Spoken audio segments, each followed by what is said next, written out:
unfortunately, recruitment in our, like in any industry, is still looked at as a filling the gap. While what we are looking for is creating a robust and evolved talent pipeline on an ongoing basis.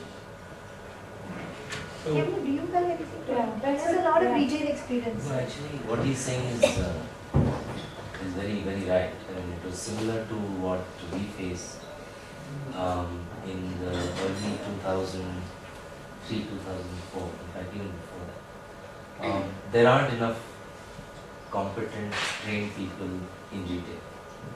And in fact, I remember at that time, we drew on a lot of the people in the hospitality industry. And primarily because of their ability to speak well, to communicate well and present themselves. So I think the issues are... Which today may not be a possibility because the hospitality industry itself is going through a huge boom. So, there's no question of being able to take people. You've done this sitting with a poker face, so I am not reacting. I have an experience to share. Yes. I have an experience to share on this. Yes. Very important that government and Gujarat, that's Gujarat Roजગાર Yojana and Karnataka Vocational Training and Skill Development Corporation.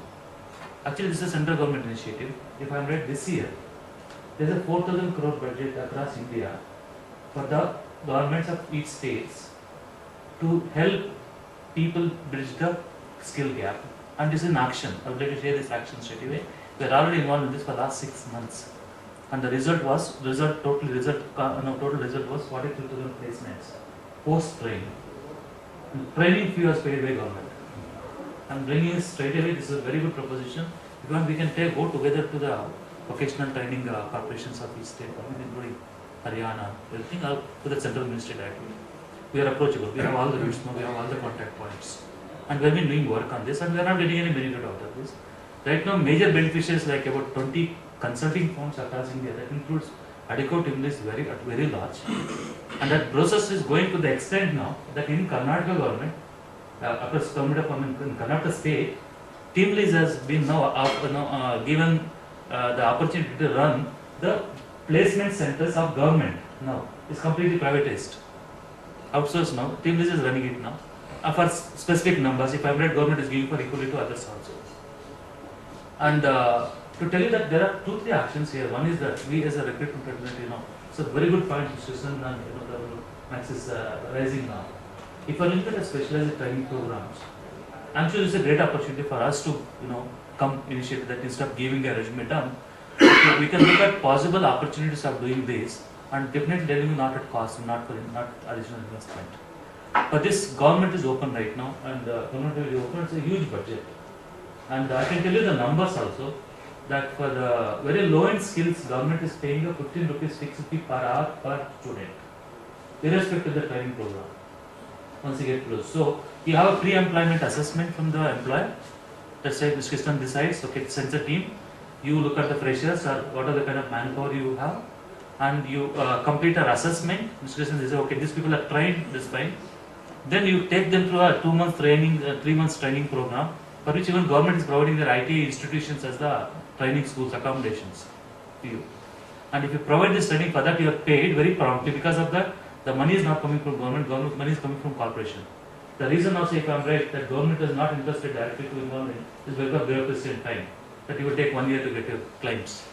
Because of the corporates have been corrected. In Karnataka body is called Karnataka Vocational Training and KVTSDC.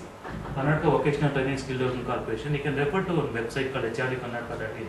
We have built the whole technology. We are the technology partners for this. Of course, our own customers bought us to build the technology for it. And team is running, Adequate is running in a big way.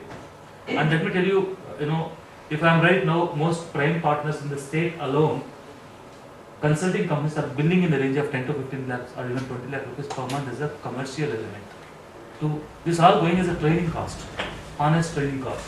With that, ultimately employees benefited and you are benefited in the business. It is mild now. It is, in emerging spaces and domains, there is a skill gap. I think employers and recruitment partners need to work together to figure out how to bridge the gap. Absolutely. Because there's a need also. Because at an availability level, there is a dearth of availability. Okay, that is the issue. So, I mean, we need to see if we In fact, to add to it, I think the what challenge- recruiters can do is basically they can tie up with some institutes which can, bring in these guys, the young guys, the freshers, or people who are a bit on the middle age bracket. You as support to the business can definitely get into some time with these guys, train those guys as per the requirement of the organizations, and you can have exclusive tie with the companies for your business. So that because we are luxury for a person, for a sales people, for a sales staff or a retail person, for them to understand what luxury means or what is a fabric, how do you define it and how do you approach the customer is the biggest challenge that we face today. I mean, even if they are freshers, I'm not a school, I'm not an institution where I'm going to sit down and start training them. I can help them to a certain extent, but then